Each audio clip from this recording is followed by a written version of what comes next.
Hello, my dear ones. How are you? This is Luna Ora. And today we are going to talk about your inner demons and the fact that if you do not face them with courage, full on, they are going to hunt you and eat your bloodline alive. And I know I'm being a little bit of dramatic, but I'm not joking. And this is, it might sound like an exaggeration, but it's actually not. And we're going to dive into it. So welcome to the Sex Magic School and the Psychedelic Witch podcast. And what I'm about to tell you in this video is going to make you a little squirmish, maybe some of you, maybe not. It's going to make you want to turn off and maybe turn this off and scroll through your phone instead.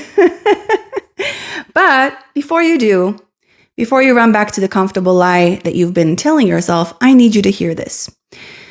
So you think that avoiding your pain keeps you safe? You think that burying your wounds deep enough means that they cannot hurt you anymore? No, my love. That's not how it works. That's not how any of this works. And I am very confident saying this, working with so many people and their shadows and their inner demons, as well as having a lifetime of experience with working with actual demons and demonic entities. So I'm speaking to you as a sex priestess, as a psychedelic guide, as someone who has spent years in the trenches of human consciousness.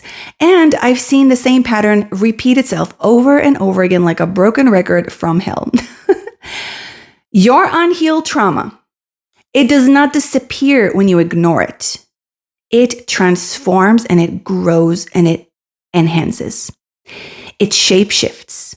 It becomes a living, breathing curse that follows your bloodline like a shadow.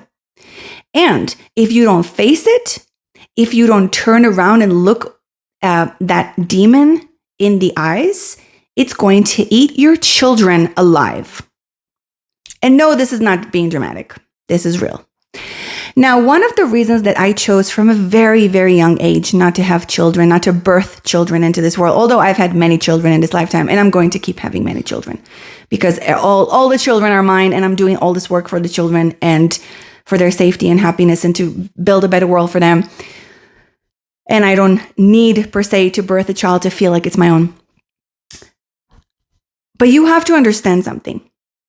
I'm the last one in my lineage, in both my father and mother's lineage. I chose that consciously. And I chose to take up all of the karma and to end all the karmic cycles of both of my mother and father's lineage. Because it ends with me. And because I've seen too much of human shadow, because I've seen too much of the shadow that exists in my own lineage, and every lineage has shadows. It's not just me. I'm just giving myself as an example. And I chose to look at all of the shadows and karma that my ancestors couldn't face, like head on, face it, transmute it, heal it, release it, burn it, whatever it is, and move the fuck on. So we think that we inherit, from our ancestors, we inherit eye color and cheekbones, but our grandmothers, also like, you're like your grandparents' laughs or stubborn streak. But that's just the surface level of what we take on from our parents. The pretty picture that we paint for ourselves, what we really inherit is much darker, much more insidious. We inherit silence. The kind of silence that fills room like toxic gas. We inherit shame, that deep, bone deep knowing that something is fundamentally wrong with us, even though we can't name it. We inherit rage that has nowhere to go. So it turns inward and eats us from the inside out. We inherit our parents' karma. We inherit all the demons that they could not face themselves. We inherit unspoken grief passed down like cursed family jewels, each generation adding another layer of unprocessed pain to the collection. Let me tell you about Sarah, for example. Sarah came to me, and this is, I gave up a different name for her, obviously, because I don't talk about my clients and don't share their personal information. But Sarah came to me about 6 months ago, 7 months ago. And when I looked into her eyes, I could see 3 generations of women who had never allowed themselves to feel their own pleasure. Sarah's grandmother married a man who beat her, also cheated on her. But, good women don't leave their husbands. That's what she was told. Sarah's mother learned that sex was something you endured, not enjoyed. And Sarah has been married for 15 years and had never once asked for what she wanted in bed. When Sarah's teenage daughter came home one day and said she felt gross about her body, Sarah finally understood. That was the moment for Sarah to understand that the curse wasn't breaking, it was getting stronger, and it was time for her to end it. And this is because of a few sessions we've had and understanding that she could actually see it in her daughter. And she chose to end this cycle and this so-called curse. A curse, by the way, it's not just something that someone puts upon you. A curse is something that can happen in your bloodline. A curse is something that you can put upon yourself. But we're talking about the inner demons that we inherit from our lineage. So here's what your unhealed trauma actually becomes when you refuse to face it, which most humans choose to do that. Most humans choose to ignore it, to demonize someone else, and to blame someone else for their issues and never face their demons, because it is the hardest thing to look at your own demons and see your own shadow and see how ugly that shadow is. And most people, especially men, cannot do that. They will literally, legions of men throughout history have blamed women and demonized women and made them the bitch and the witch and the horrible thing just because they couldn't look at their own shadows.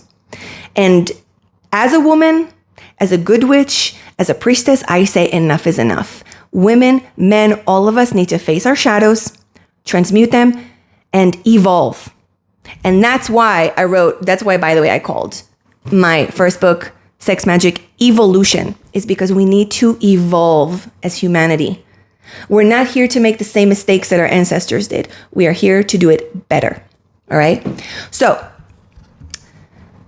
this is what happens to your demons, to your trauma, unhealed trauma. I call it also demons, if you refuse to face it. It becomes the disease eating your body from the inside.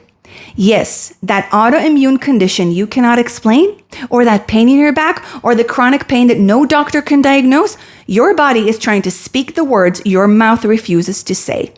I had a client, a beautiful woman. I really loved her. I thought she was a sister of mine. She had chronic illness with her hormones and this other chronic disease. And I was literally trying to liberate her from one of her shadows. But because she couldn't look at it, she demonized me. And she stopped working with me because she's like, oh no, you're the bad guy and you didn't do it. But that's what happens when we can't face our own shadows. We are going to demonize the person, especially the person who's trying to show us our shadows and put a mirror into our face. So your body is trying to speak the words that your mouth cannot say. And this is one thing. So it becomes the chaos in your bank account, for example, because it's going to affect your finance. That cycle of feast and famine, never feeling worthy of abundance, sabotaging success right when it's within reach. Your relationship with money is your relationship with your own worth, especially your own inner masculine, as I'm writing in one of my books. And if you don't believe you deserve good things, your bank account will reflect that belief right back to you like a mirror. It becomes the heartbreak in your bed, the pattern of choosing unavailable partners or being in a relationship but feeling utterly alone, which is the worst feeling ever for a woman especially. The way that you perform intimacy instead of actually experience it, that's a shadow. The way that you give your body but guard your soul. This is endless. I can give endless examples. And it becomes the pain in your children's eyes, which is what this video is all about. Because it's one thing that we don't face our shadows and we have to deal with it throughout our lifetime, blah, blah, blah. But it's another thing to pass it on to our children. I spoke a few times about one experience with a man that I had, and he, abused me. It was horrible. And his inner demons just came out. Really, really traumatic experience, which I've grown from and I became even stronger from. But his children are going to face the karma that he created.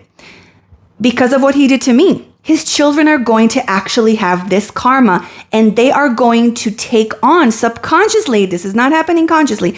They're going to take on his demons because he will do anything and blame everyone else besides looking at his own shit. And that makes first of all, it makes him very dangerous when someone is not willing to face his own monster within. It makes him very, very dangerous because the person comes to the point of like, he can rape a woman, he can kill someone, he can do horrible things and justify it and not look at his own shadows and demons, blame everyone else, and it will 99% of the time will move to his bloodline, to his children. So this becomes, because children don't do what you say. They do what you do, and it's all happening subconsciously too. We are subconsciously taking upon the patterns and the stories and the demons of our parents. They feel what you feel. You inherit your nervous system. They inherit your nervous system, your triggers, and your unspoken fears and your traumas if you don't face them. If you do not transmute them, it's going to move to your children. So I had a client, let's call him like Marcus. He came to me because his 8-year-old son was having panic attacks. He found me through one of my books, and he said, okay, let's have a session. And we talked. And he said, I don't understand. Like, he keeps saying, I don't understand. Like, we've given him everything. He has the best life, my son. Like, he has no reason to be anxious. We did a medicine ceremony. I did a medicine ceremony with Marcus. His wife was not actually a part of the ceremony. She was there physically. She didn't attend the actual ceremony. And so when we dove deeper, and again, I'm not going to give all the information and all the details, but as we journeyed together through his psyche, through Marcus's, the father's psyche, we uncovered that Marcus had been carrying his father's unexpressed terror from the war. He was a war veteran. And his father never spoke about what he's seen. He didn't want to tell anyone what happened. But that trauma lived in Marcus's nervous system like a ticking fucking bomb. And now it's activating in his son. So you can have like a generation that it's going to just be dormant. The shadow is going to be just dormant, but then your grandson is going to get it, or the next generation is going to get it. So 3 generations of men, think about it, passing down the same trauma, the same unspoken fear and shadows and demons. So if you do not walk through the fire of your shadows, you'll spend your whole life pretending to be the light, but never actually living in it. So many people, they pretend that they are good guys. They pretend that they are good. I am amazing. I am spiritual. I am the good guy. But they're literally living, their demons and shadows are like running the show, the entire show, all the time. So if you don't walk through the fire of your shadows, I keep saying this for years, you'll spend your whole life pretending to be the light, but not actually living it. I repeat that. So you'll become a spiritual bypasser like we see in our spiritual community, right? Collecting crystals and affirmations while your inner child is screaming in the basement of your psyche, help me, liberate me. You'll post quotes about self-love while fucking hating yourself deep down and finding women to have sex with every day to validate that shadow. You'll teach others about healing while your own wounds fester in the dark. This is what I call spiritual masturbation. It feels good in the moment. It kind of enhances your ego and your shadow and you feel empowered by it, but not really. It doesn't actually create anything. It actually enhances your shadow and makes it stronger.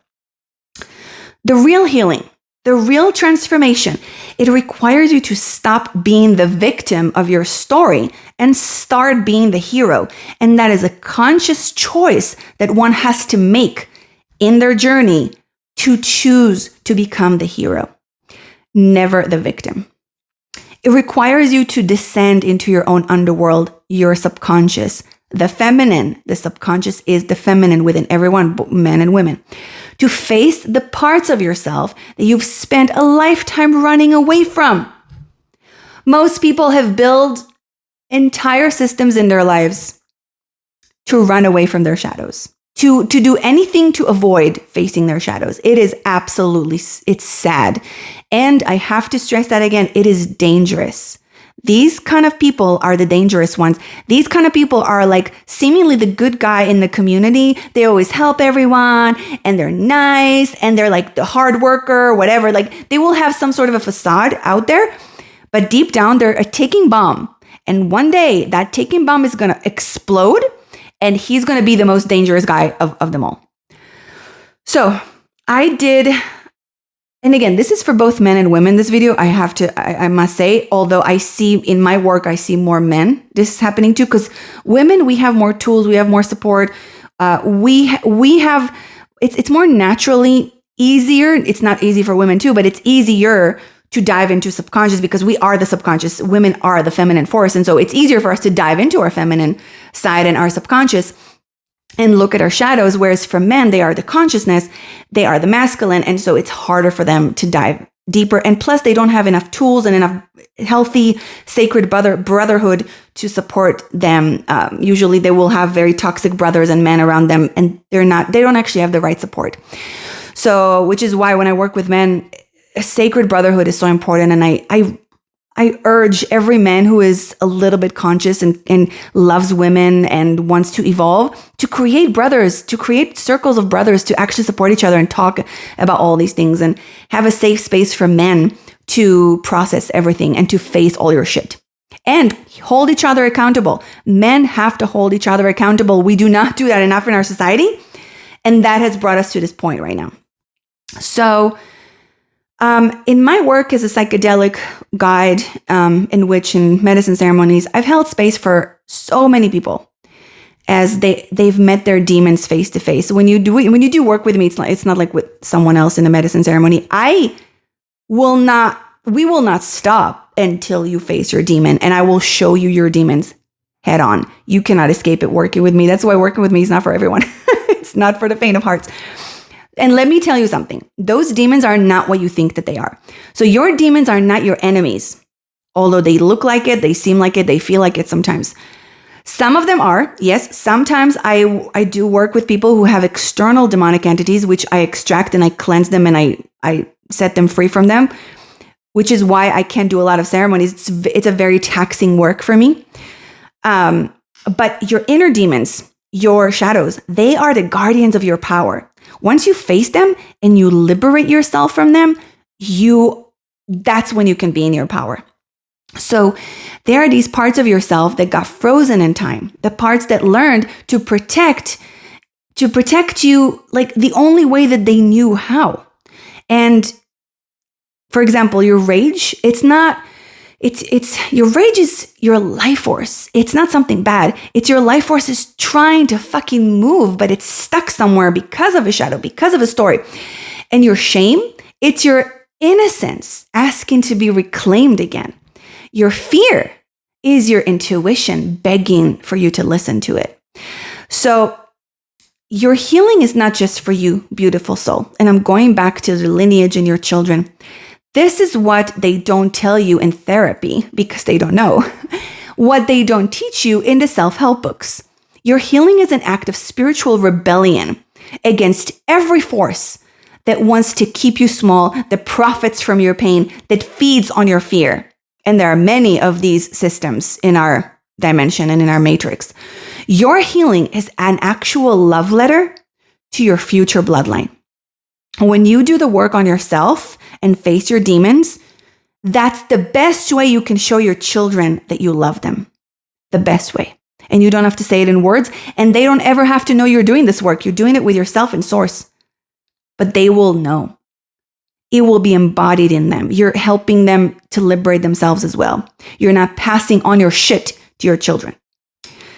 When you break the pattern, you're not just freeing yourself, you're freeing generations that don't even exist yet. Your grandchildren, your great-grandchildren, etc. Your healing is a sword in the hands of your ancestors. Every time you choose courage over comfort, which is very rare these days, you're not just healing forward, you're also healing backwards because time does not exist. You're giving your grandmother and your grandfather and your parents and your great-grandparents permission to feel everything that they felt. You're giving your great-grandmother permission to feel the rage for the life that she had. You're giving your great-grandfather permission to grieve all his losses. You're completing what they could not complete. So one of the most powerful plant medicine ceremonies was with a woman named Elena. And as the medicine kind of opened her heart, and it was in the second night, I think, she found herself face to face with great-great-grandmother, something like that. A woman who had been sold into marriage at 14 and never spoke of her dreams ever again. Very sad story. So in that sacred space of medicine, Elena felt her ancestors' unexpressed creativity moving through her own body. She felt the paintings that were never painted. And she started painting the songs that were never sung, the words that were never spoken. And in that moment, Elena made a vow that I will create for both of us. I will speak for both of us. And I will live the life you never got to live. That's what she said to that great-grandmother. It was a very powerful moment. So that was about 2-3 years ago. Elena just had her first art exhibition. And the invitation read, "For all the women who came before me who dreamt in silence." So here we are. So you can keep pretending that your pain is just yours and you can ignore it and think that you can live your entire life just ignoring it and everything will be fine. But that doesn't affect anyone else. But no, that's not true. You think that you can manage it with some medications or smoking some weed or taking some green juices and going to some parties, or positive thinking or whatever. But that's not how it works. That is not how it works. Or you can acknowledge the truth that your unhealed wounds and traumas and shadows and demons, they're not just living in your body. They're living in your home, in your relationships, and in your children's nervous system. Because whether you like it or not, your children are going to get it. You can keep thinking that healing is a luxury. That's something that you'll get to when you have more time, more money, more energy. You cannot afford that. No, you can't afford that. Or you can recognize that healing is not a luxury. It's a fucking responsibility that you have to choose, that you have to find the way to do it. It is a sacred responsibility to everyone who ever shared your DNA and everyone who will come after you, even if you don't have children. If you don't have children, you can say, great, it's going to end with me, but it doesn't. Because it's still, if you don't heal it and transmute it, it doesn't die with you. Energy doesn't die. It will find a way to transmute itself in different life forms after you.